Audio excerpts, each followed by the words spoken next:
indigenous soul. Indigenous soul, indigenous soul.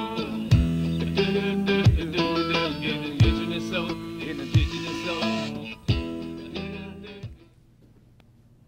Good evening. I'm Cihuapilli Rose Amador, and this is Native Voice TV.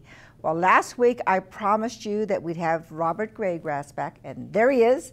Welcome, Robert. Welcome back. Right, thank you. Magic. But I did promise you that he'd give us some storytelling, some comedy, and we have an audience for you. So, hey, audience. Woo. They're ready. Let's hit it. Well, I'll see what I can do. All right. Well, thank you. Thank you for having me back. Happy to be here. I think I'd like to just start off with some traditional stories. I'm not a traditional person per se, but I do my best to live in the traditions, you know, the way that we are as Native people. I was born and raised very urban, but I'll talk a little more about that later. But, you know, Iktomi is one of our main helpers, if you will. He's a trickster. He's kind of tricky to deal with. Iktomi, in a Lakota way, most people are familiar with Coyote. But for us, it's the Spider-Man. He's part human and part spider. And some people say he actually exists. Some say it's just something in our minds, that it's a smart foolishness of being human. And I know that he does exist. I've seen him.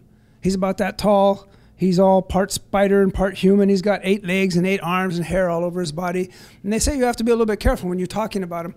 Years ago, or no, it was just last year, Dovey Thomason and I did a show in England, in London, and we did Iktomi stories. And we were in the green room and we were all excited and hey, we're gonna tell Iktomi's in the house. And so they came to escort us to the stage and we're walking down the halls. Hey, Iktomi, this is gonna be fun, Iktomi. And we stopped.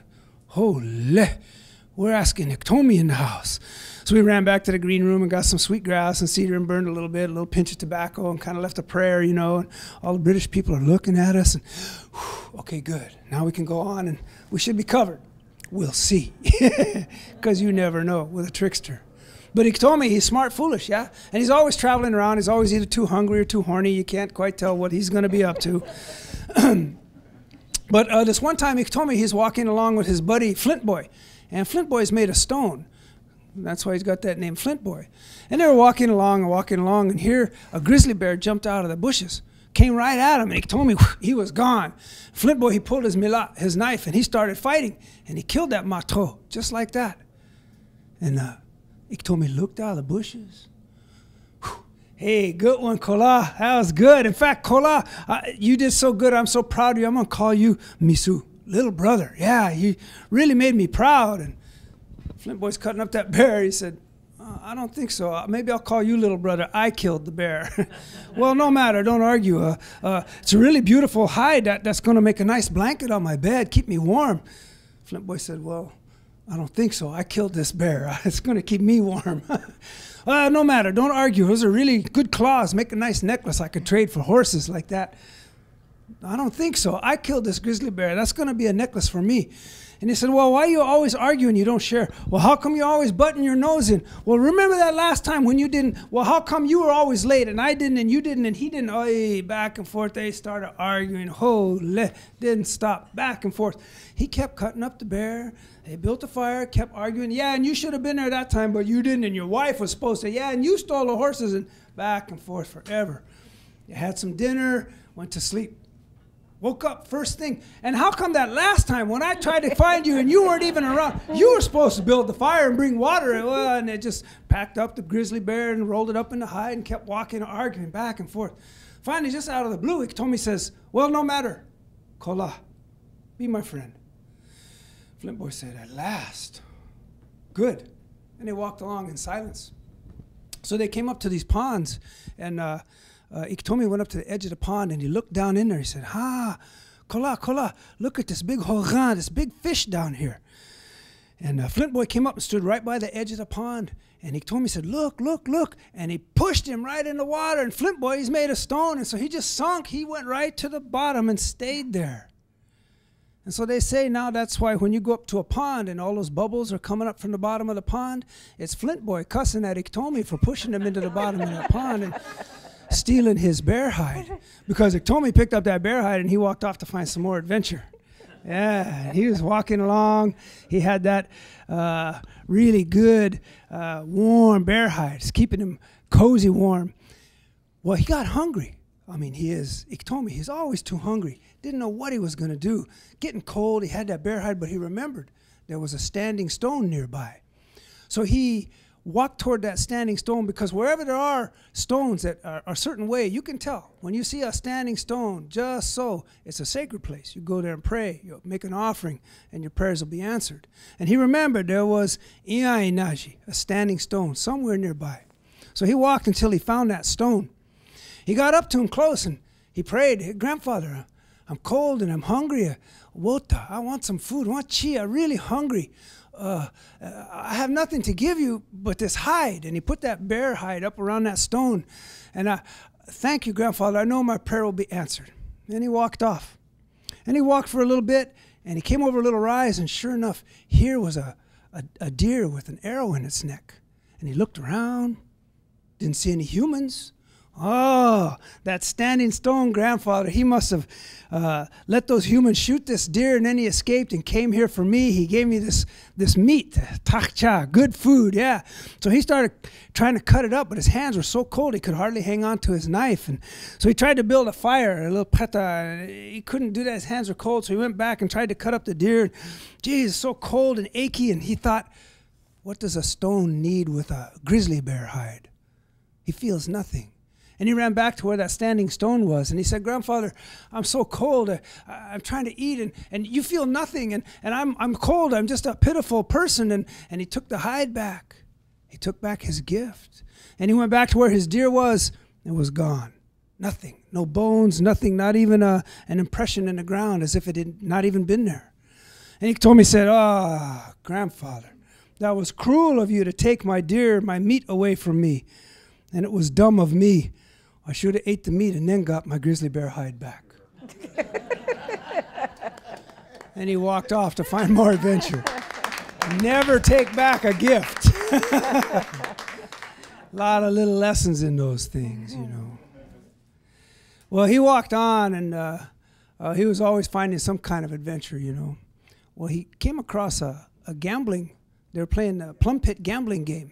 And Sioko was there, and there was all kinds of characters. And the plum pit game is who's got it in their hand. You know, they put it behind their back, and maybe you pass it to your partner, and you bet on who's got it in their hand. Maybe they've got it, maybe they don't. Everybody's singing their good luck songs. People are betting like crazy. Things are going really fast. Iktomi's doing pretty good. He's a trickster. But Sioko, the man-eating monster, is there. Now, nobody really knows what Sioko looks like.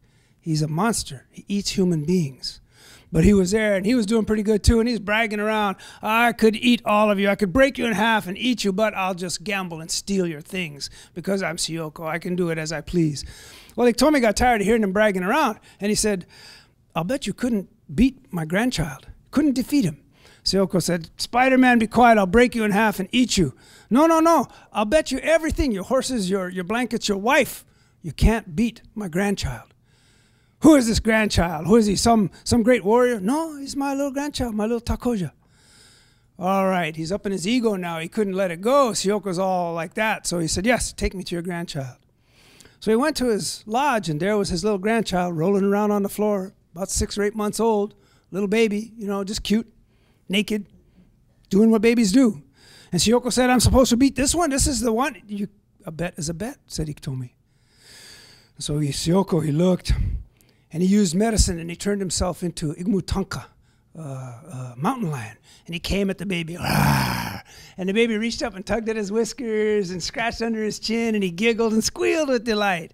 And Sioko stepped back, and then he made himself into Igmugleza, bobcat. And he came at him again, and the baby grabbed him, and he put his furry ears under his chin, and he scratched him and wrestled around with him, and he giggled and squealed. He loved it. He was having fun. And Sioko stepped back again, and he looked at the baby, and he thought, and he made himself into Matho, a bear, and he raised up, rawr, and the baby raised up, rawr, laughing and giggling, having fun. Sioko was getting tired. He made himself into a turkey vulture, a buzzard, and he grabbed the baby by the shoulders, and he flew way up high. The baby squealed with delight. He could see everybody and everything, and he was having so much fun and poking and pulling feathers out of it. And Cihuapilli took him down and set him on the ground, and he was getting really tired. He made himself into Wakia. And every time he moved his wings, the thunder roared, and every time he blinked, lightning would flash. And the baby went over and played in the sparkles where the lightning flashed, and he giggled and squealed. And finally, Cihuapilli thought, Anor ite, the two-faced witch. Now, the two-faced witch, she has that two-face. You look at this one face, you might fall in love with her. You look at this other face, you might fall over dead. She's scary. And Cihuapilli, he had a mask of her in his bag, and he took it out and he put it on. He went right up to the baby and he made that face, and the baby squealed with delight, and he grabbed the mask and he tried to pull it off of me. He wanted to play with it, and they tug a ward over the mask for a while, and finally Cihuapilli took it back and he said, okay, enough. Let's rest. He sat down. The baby crawled up in his lap, and he was looking at him, and then the baby peed on him. Just then, the baby's mother came in. You bad boy, look what you did. And the baby cowered and cried, oh, it's Ina, it's my mother. Ah. He was afraid of Mom, but not the man-eating monster. And Mama scooped up the baby and took him out, and Iktomi said, well, what do you think? Cihuapilli said, you're right. I could not defeat your grandchild. Iktomi said, and a bet is a bet, and I will take all of your horses, all of your blankets, but you can keep your wife. She is too ugly for me. And he walked off to find another adventure. And that's a little bit of Iktomi.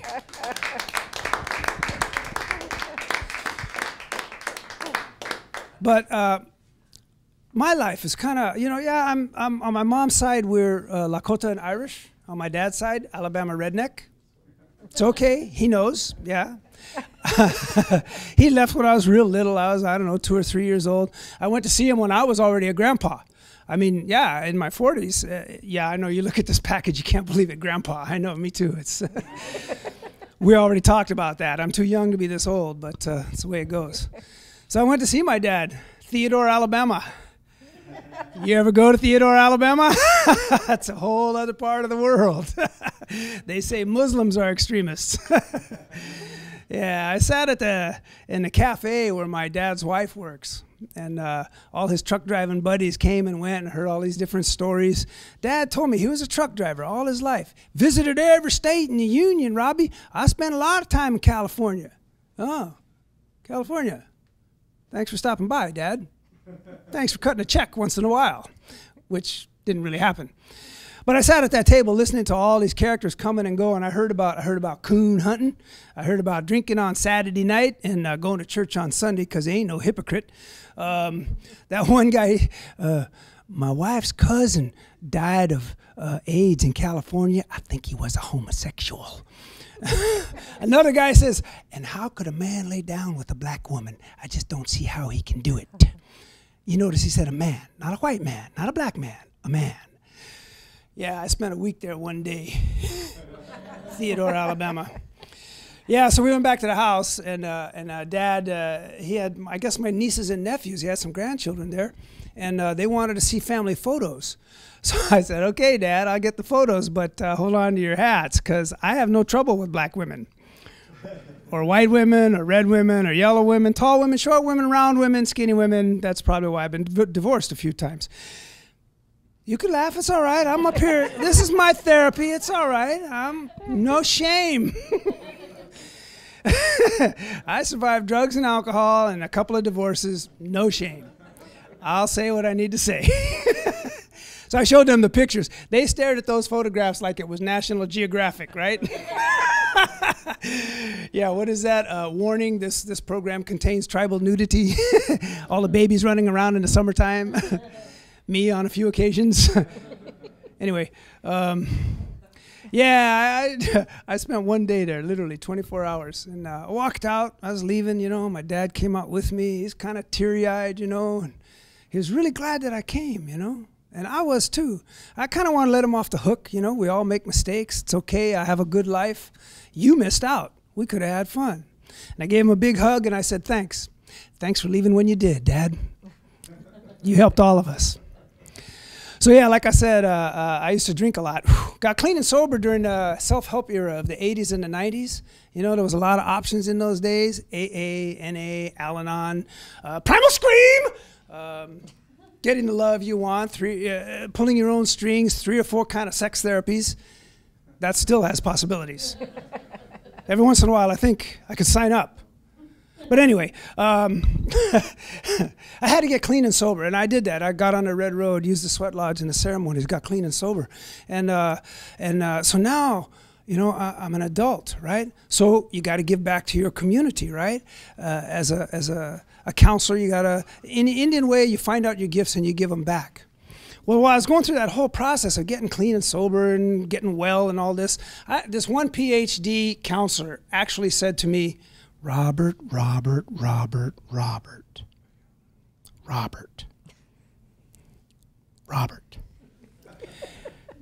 with your life story and everything you've been through, I'm surprised you're not a serial killer. I don't think he should say things like that. I mean, I'm just saying. He's a highly educated, certified counselor. Does that give me permission? Some karma-free kills? Because I had a list. We worked it out without medication or lockup.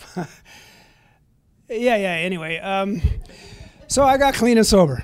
Got on the Red Road and going to give back to my community. So I'm going to become a counselor, right? And counseling is a quirky business. I mean, you meet people with the worst depression, sad at heart, sick, violent, murdering, eerie, sexually needy people. And then you get to know the clients and the addicts.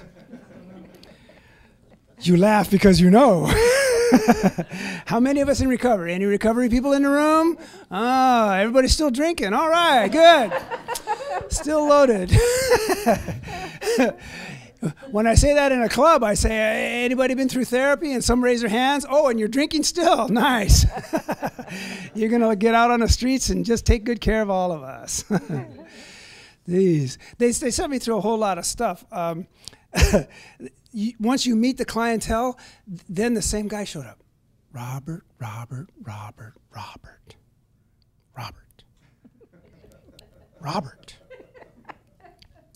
You need to get in touch with your inner child. Embrace him. Make him feel safe. I don't want to do that. It's not the Indian way of doing things. I mean, come on. My inner child started whining, right? and there's more than one inner child here, but I didn't want to let on. I didn't want him to know. This is kind of our little secret. Okay, I finally agreed. I'll do it. Well, which one? Who do I talk to? I am schizo-Indian phrenic, man. I'm red and white. That makes me pink. Anyway, finally they all started to show up. Half of my inner children showed up on Indian time, so they were already behind in the discussion of which inner child is the most needy. They all arrived and then typical of Indian country, start arguing. Yes, right. Finally, they came together. Yeah, really, I saw them. My inner white child, he took my inner Indian child in his arms. He said, I will take care of you. I will balance a checkbook sometimes. I'll introduce you to Christian guilt. We'll go to therapy. I'll introduce you to lots of white women. My inner Indian child took my inner white child in his arms. He said, I will take care of you. I'll take you to the powwows. We'll probably go to jail. Sometimes we'll be nomadic or homeless. I'll take you to the sweat lodge and the ceremonies. I'll teach you the mysteries of the Indian ways of being. I'll introduce you to lots of white women. They both lied about most of it. But at least they were talking, and I was listening, and some of the others in my head were listening. You know, sometimes we think, oh, I'm listening to the ancestor spirits. Maybe it's just the voices in your head, bro. I don't know. But I'm grateful to be clean and sober. That's a big part of my life, walking on that red road. I know lots of brothers and sisters who experience that. It's kind of funny. It seems like without redemption or salvation or that kind of Christian influence, it's still, we got our lives back. We got our culture back. And I really believe in that beautiful way of life. And I don't even like to use the word belief because it's more than that. It's a way of doing. It's a way of being. Lakota, we call it. And did I pronounce it right? Lakota, yeah. and it's the Lakota way. No? Oh, jeez. There's an elder in the audience, and I'm really trying to be cool. Trying to be good. Although he's from the res, so he's really... So let's see, I'll tell you that one joke. The two nephews in South Dakota, either at a ceremony, all finished, you know, and out there, clouds will roll in, black, dark, thunder, lightning, amagaju, rain, and then mud up to your knees all of a sudden in gumbo mud. And then sun comes out and it clears up and you're walking on dry ground. But sure enough, they finished that ceremony and the clouds rolled in, thunder and lightning, and geez, just rain started pouring. So they jumped in their res rocket, you know, to head home, their res rocket. You know, the car with headlights like this. This is the one that works, but not today. So they head out in the dark, in the rain, no headlights, going home, you know, and they're flying along, and then on the window, they hear a knock. They look. It's an old man, long gray braids. He's going like this. Oh, man, it's a spirit. You messed up in the ceremony, man. You didn't sing that last song. You screwed up. No, no, no. What does he want? What does he want? They roll down the window, and the old man says, Chun-Li, you got any tobacco?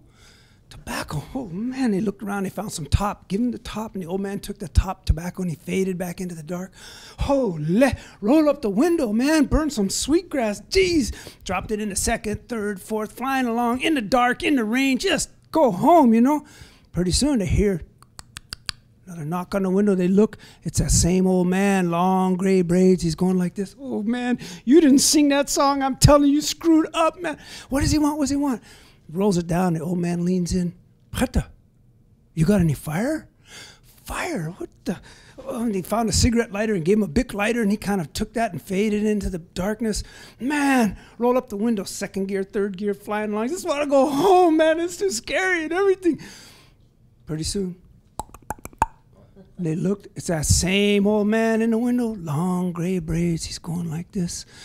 Oh, man, roll down the window. What does he want?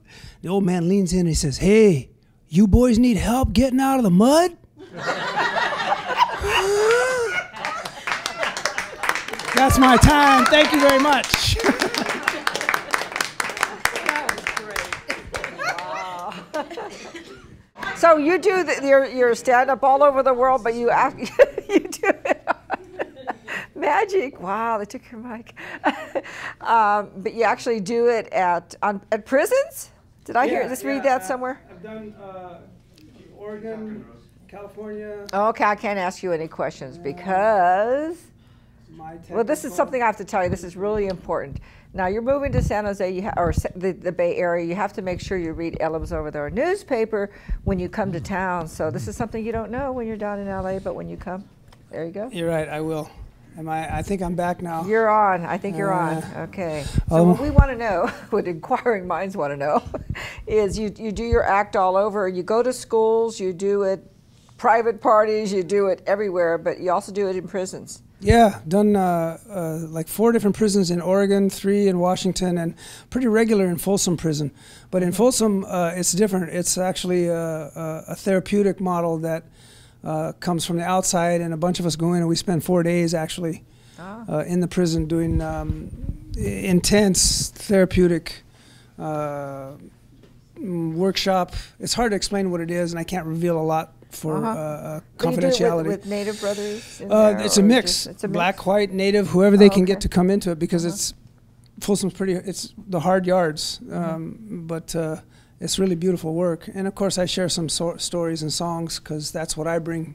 That's the medicine that I bring. There's Muslims, Christians, secular people, but yeah, one year we were in there, and the brothers were having a sweat, which is right outside the yard. And they sent one of the guys in and invited me to come out, which was in prison. That's like the honor from the Native men. Went around, and this a white man escorted me over there, who's one of the leaders of the workshop, and he stopped, and I continued walking on in. And he said, nobody crosses that line unless you're Native. And so I sat with these bros, and there was some in the sweat, and we sang a few songs, and then I prayed at the fire. And then he invited him over, and he pointed out all the security that they had, all the lines that people couldn't cross. And it was a real honor for me to be invited over there. Oh, yeah. Yeah, and so I like going back into the prisons. That's the most honest place you'll find. Wow. Those guys don't play. Well, that's great that you do that, because I'm sure it brightens their day. And brings Prisoners want anything. If you bring them a show, the first time I did a prison show, I had been doing a bunch of schools, grade schools, and got invited in for the Native Club, and there was about 40 guys there, and so we sang a little bit on their big drum, and then they introduced me. And I said, well, guys, all I got are a bunch of little kiddie stories, because that's what I've been doing right now. And they said, yeah! I started applauding, you know. And I told kid stories, and they loved it. They ate it up, laughed, and joked, and we had a good time. Oh, that's good. Yeah. And how do the kids react to your stories? Oh, they love it. I mean, kids. I mean, they wouldn't understand like some of the stories you told us. This is pretty adult, but I'll tell some coyote stories. I'll tell some trickster stories. I can zero it down to their age. I have one called Why Bats Fly at Night. Oh, story. Okay, about one a boy. kid story, real quick. Oh. Could you have like a minute-long one story or not? No. Okay. All right. Next time, stay tuned. We'll do the prepared. kiddie version because we don't have that much time. I think we're almost out of time. But you'll have to come back again and do Love the to. kiddie version. Yeah. But wasn't he wonderful? Thank you. Thank you for being here. I want to thank our audience for being here too. They came back 2 weeks in a row. Yeah. And thank you for joining us at Native Voice TV. We're on every Sunday at 6 o'clock. Make sure you tune in, or you might want to come join our studio audience. It's going to get bigger and bigger, and then we'll take Oprah's slot, and then it's all over, right? Yeah. The network, syndicate. That's right. Yeah. Yeah. So thank you for joining us, and we'll see you again next week.